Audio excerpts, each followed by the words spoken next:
Waitress, you spilled water all over table 6. Don't you see? Laughter erupted from the corner booth where 4 Navy SEALs were drinking heavily. The brown-haired woman in the worn apron quietly wiped the spill without looking up. Nobody knew she'd once saved an entire special ops unit with just one hand and a carotid pulse. Then someone suddenly collapsed, and she spoke 5 words nobody understood, but made the entire bar go completely silent. Who was she? The Anchor's Rest sat tucked between a gas station and a 24-hour laundromat in North Virginia, just 20 minutes from the SEAL training facility at Dam Neck. Friday nights meant the place filled with off-duty warriors nursing cold beers and sharing war stories they weren't supposed to tell. The bar smelled like stale cigarettes, spilled beer, and that particular mixture of sweat and determination that clung to military men who'd spent their week being broken down and rebuilt. Lena moved between tables like a ghost in the machine. 32 years old, shoulder-length brown hair always pulled back in a practical ponytail, dark t-shirt that had seen better days, faded apron tied around her narrow waist.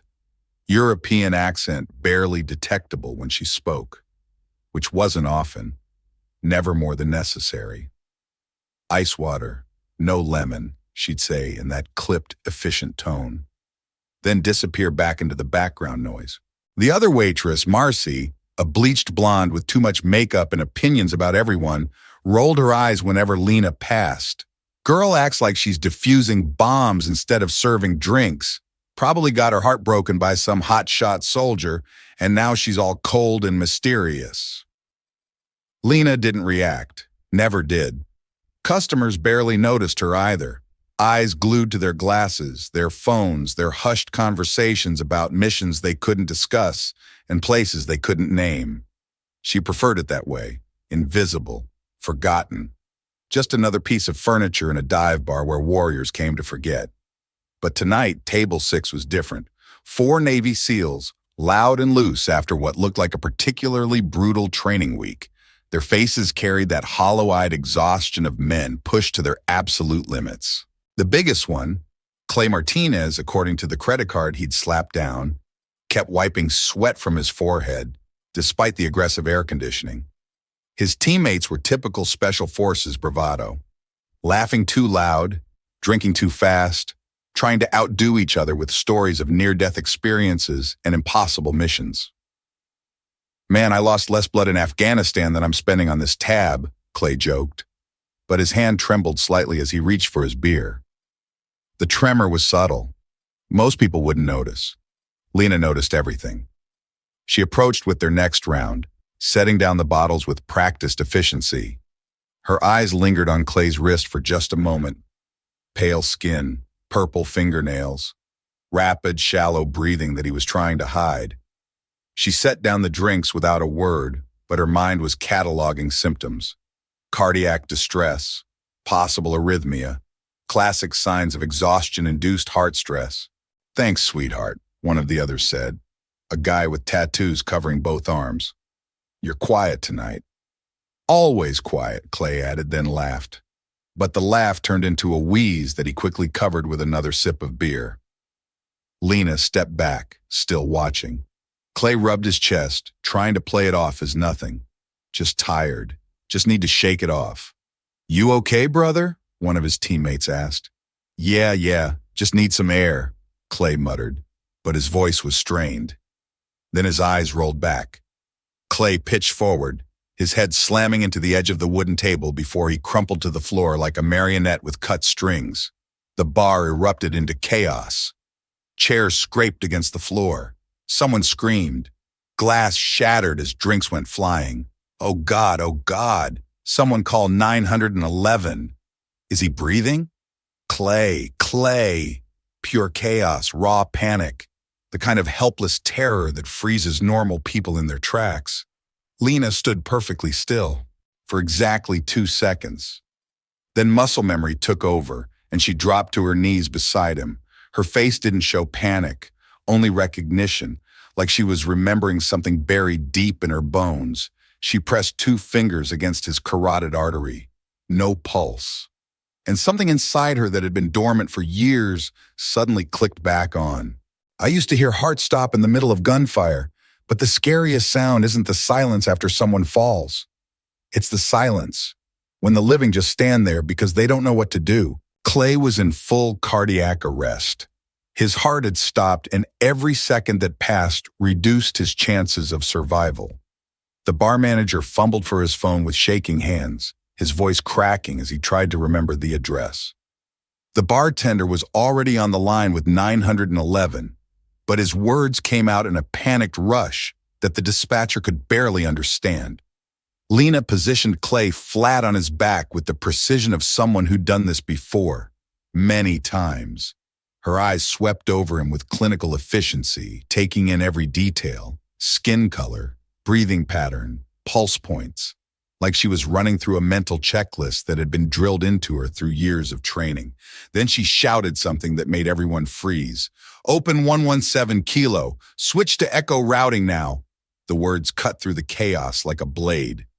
What the hell is she saying? That's not how you call for help. Is she having a breakdown? Someone get her away from him.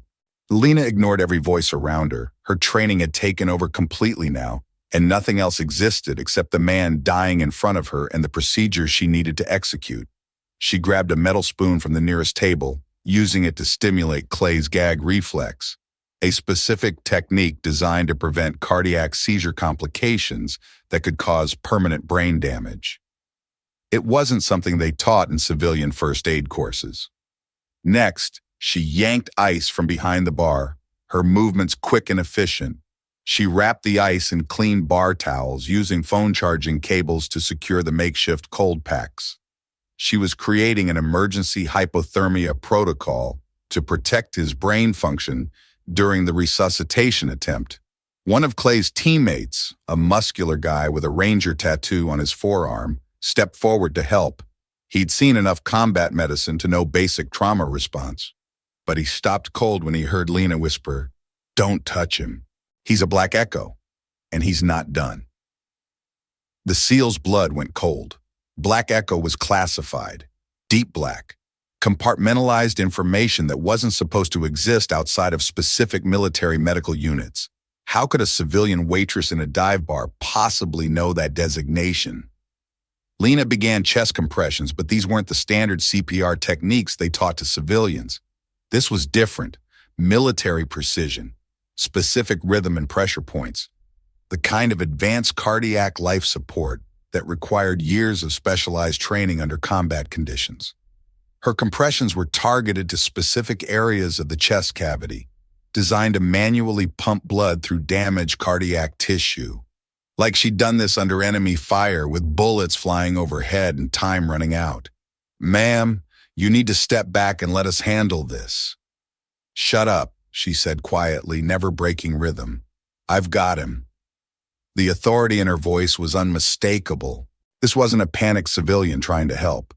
This was someone who knew exactly what she was doing, and everyone around her instinctively recognized the command presence. Her compressions were perfect. Exactly the right pressure, exactly the right tempo, 90 seconds of flawless execution. Then Clay gasped.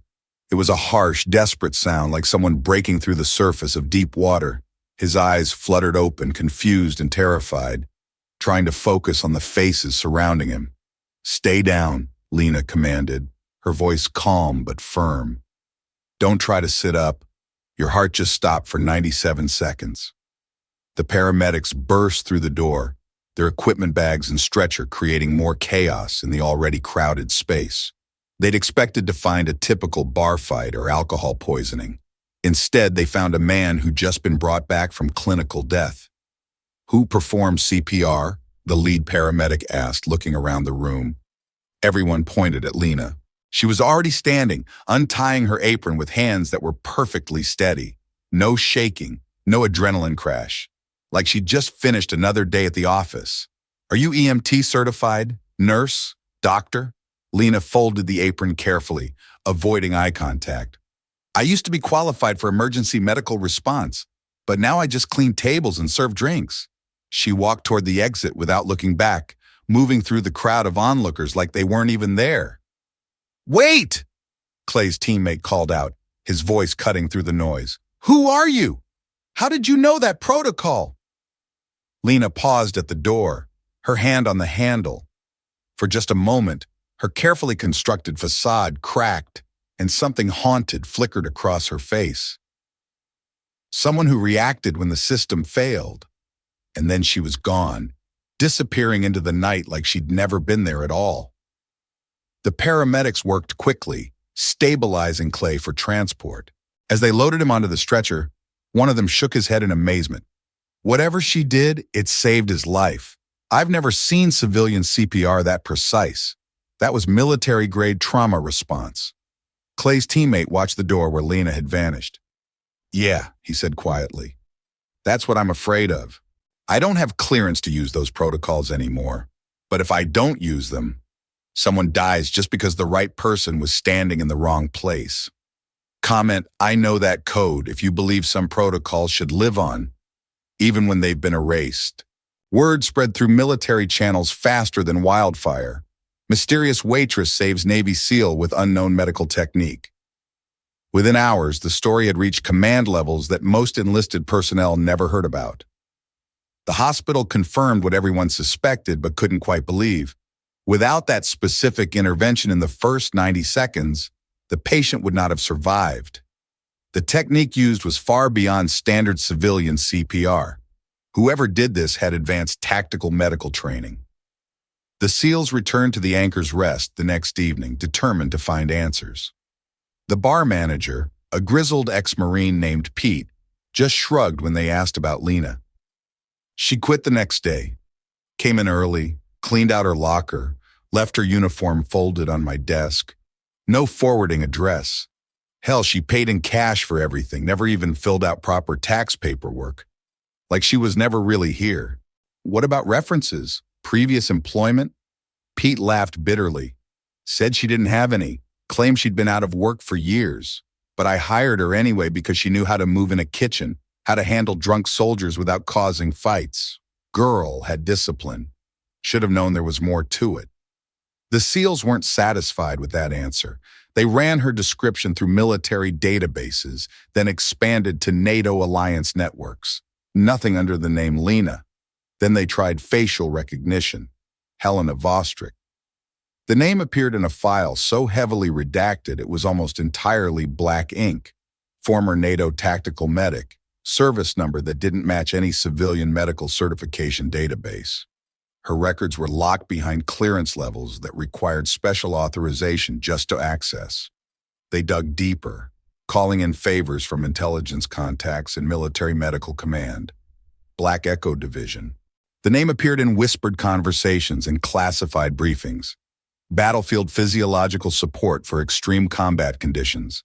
Teams of medics trained to operate in situations too dangerous for regular medical personnel.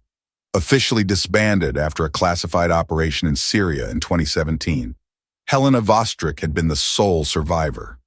The mission details were locked away in files that would never see daylight, but the basic outline was horrifying enough. Radio silence, no extraction, enemy forces closing in. She'd kept 3 critically wounded special operations personnel alive for 18 hours in a bombed-out field hospital while combat raged around them. When rescue finally arrived, they found her performing emergency surgery with improvised tools, using her own blood for transfusions when their supplies ran out. She'd been operating continuously for 6 straight hours, refusing to leave her patients even when the building was taking direct fire. The official report was classified at the highest levels. Helena's service record was sealed, then systematically erased from all standard military databases. She'd voluntarily left the system after that mission, scrubbed her identity, and disappeared into civilian life as Lena. Clay woke up in the ICU 3 days later, asking the same question everyone wanted answered. Who pulled me back from the other side? His teammate Wells sat in the uncomfortable hospital chair beside the bed, a tablet containing Helena's partial file balanced on his knees. Someone who got left behind once and won't let it happen to anyone else. What do you mean? Wells looked around to make sure they were alone. then pulled up the classified information on his screen. The woman who saved you? She's a ghost, brother. Officially, she doesn't exist. But Black Echo was real. Deep black operations. They handled medical emergencies in situations where regular medics couldn't operate. What happened to her unit? Mission in Syria went completely sideways. Command lost all communication. When they finally re-established contact 18 hours later, she was the only voice on the radio. Said she'd handled multiple trauma cases with no supplies, no backup, no hope of extraction. Clay stared at the sterile hospital ceiling, trying to process the information. Jesus Christ. Gets worse. When extraction finally reached her position, they found her performing field surgery on 3 critical patients. All 3 survived. She'd been operating for 6 straight hours under enemy fire, using whatever she could find. Scalpels made from broken glass, sutures made from parachute cord, anesthesia improvised from medical supplies scavenged from dead soldiers. So why'd she disappear from the system? Wells closed the tablet and leaned back in his chair. Because when she called for emergency medical support using proper military channels, nobody responded for 18 hours. She learned that the system doesn't always work when you need it most. But she never stopped trusting herself. Exactly. And now you're alive because of it. A Navy hospital corpsman approached with a small envelope. Someone left this at the front desk for the patient in room 314. Wells took the envelope and opened it carefully. Inside was a small piece of paper with 5 words written in careful, precise handwriting. The code never really dies. On the back, in the same handwriting, 117 kilo protocol, advanced cardiac life support for combat conditions. Declassified for study purposes only. Use when conventional methods fail and time is critical. HV. Clay read the note twice, then looked at Wells. She's telling us that some knowledge is too important to stay buried. More than that, Wells replied. She's telling us that being erased from the system doesn't mean you stop being who you are. The corpsman lingered for a moment. Sir, the woman who left this, she asked me to tell you something else. What? She said some protocols aren't written in manuals. They're written in the hearts of people who refuse to let others die on their watch. Clay folded the note carefully and tucked it into his hospital gown pocket. We need to find her. Wells shook his head. I don't think she wants to be found, but I think she wants us to remember. Remember what?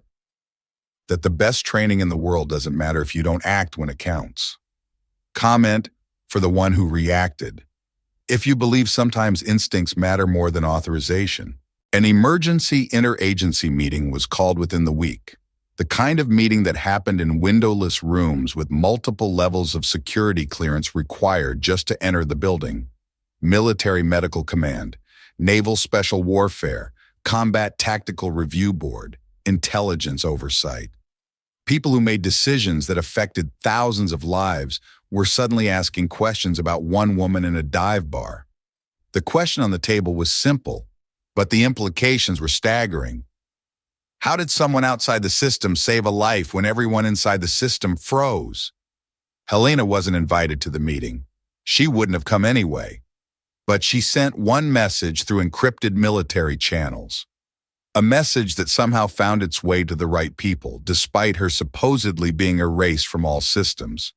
I didn't act because I had permission. I acted because I know death has a timer, rank doesn't. The meeting lasted 4 hours. Heated discussions about protocol failures, training gaps, and the dangerous precedent of civilians with military medical knowledge operating outside official channels. The conclusion was unprecedented. Reopen 117 kilo protocol for immediate study and potential reintegration into special operations medical training. A protocol that had been classified and buried was suddenly being examined by the highest levels of military medical command, all because a waitress had refused to let someone die. Back at the Anchor's Rest, life was slowly returning to normal. Marcy was training the new waitress, a college kid who jumped every time someone raised their voice. You know, Marcy said, wiping down the bar. Lena always folded napkins like they were medical supply packs. Thought she was just OCD or something. Girl had this obsessive way of organizing everything. She paused, thinking about details she'd never paid attention to before. And that first aid kit behind the bar? She kept it stocked better than the emergency room down the street, always checking expiration dates, replacing supplies. I asked her about it once, and she just said you never know when someone might need help.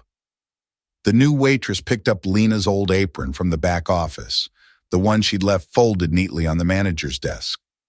Inside the pocket, she found a laminated card with emergency medical protocols printed in small, precise text. Military-grade trauma response procedures. Way beyond anything they taught in civilian first aid courses. On the back, handwritten in the same careful script they'd seen on the note at the hospital, when seconds count, rank is just noise. Pete, the bar manager, took the card and studied it for a long moment. You know what's crazy? She never made a single mistake in 6 months of working here. Never dropped a tray, never forgot an order, never lost her cool even when customers got aggressive. Should have known she was military. Why didn't you ask? Pete shrugged. In this business, you learn not to ask too many questions about people's past. A lot of folks come here trying to forget things, but now I'm thinking maybe some things shouldn't be forgotten. He pinned the card to the bulletin board behind the bar, right next to the photos of local service members and the American flag that had been there since the bar opened. Maybe someone else will need to know this someday. The new waitress looked confused. Shouldn't this stuff stay with medical professionals? Marcy and Pete exchanged glances. Honey, Marcy said gently, sometimes the right person is just whoever happens to be there when someone needs help. Outside, a black sedan pulled away from the parking lot. Nobody noticed the woman with brown hair in the passenger seat, watching the bar one last time through the tinted window. Helena had come back to make sure they understood. Some knowledge was too important to stay buried with the people who carried it. Comment, I'd follow her voice if you believe some people don't shout orders. They just say the right words when everything's falling apart. A week later, Table 6 had fresh white flowers and a small American flag. Clay returned on his first day of medical leave, moving slowly but determined to honor the woman who'd saved his life.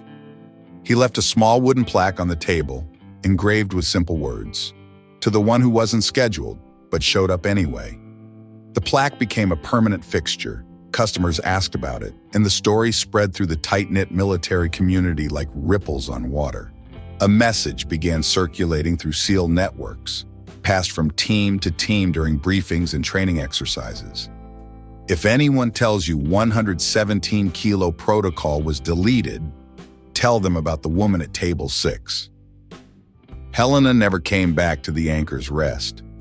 But the next morning, staff found a new first aid manual in the bar's medicine cabinet. Not some basic civilian guide, but a comprehensive emergency medical handbook with advanced trauma protocols. The last page had a handwritten note. When a heartbeat stops, the only thing left is time, and you'll wish someone knew how to use it. Clay kept the wooden plaque, but he also kept asking questions. He reached out through unofficial channels, trying to find Helena, not to disturb her privacy, but to understand what had really happened that night. 3 months later, he received an envelope with no return address. Inside was a single sheet of paper with a message that would stay with him forever. Some people leave the system because it failed them. Others leave because they refuse to fail it. The difference matters. HV. At the bottom, a postscript that made him smile despite everything. 117 kilo isn't a protocol. It's a promise. The right person, at the right moment, with the right knowledge. That's all it ever was. Clay framed that letter and hung it next to his Purple Heart and Navy Cross in his apartment. Not because it was an award, but because it reminded him of something important. Some codes aren't written in military manuals or medical textbooks. They're written in the hearts of people who refuse to let others die on their watch. People who act when it matters, regardless of whether they have permission or recognition, even when they're off duty, even when they've been forgotten by the system they once served. even when the world has moved on and erased their contributions. Helena had disappeared back into civilian life, carrying her knowledge and her scars in equal measure. But she'd left something behind at table 6 that night.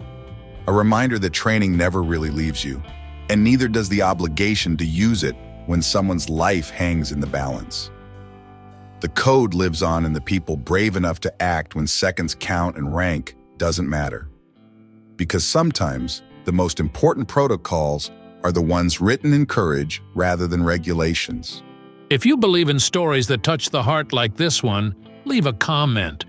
And don't forget to subscribe to The Veteran Story.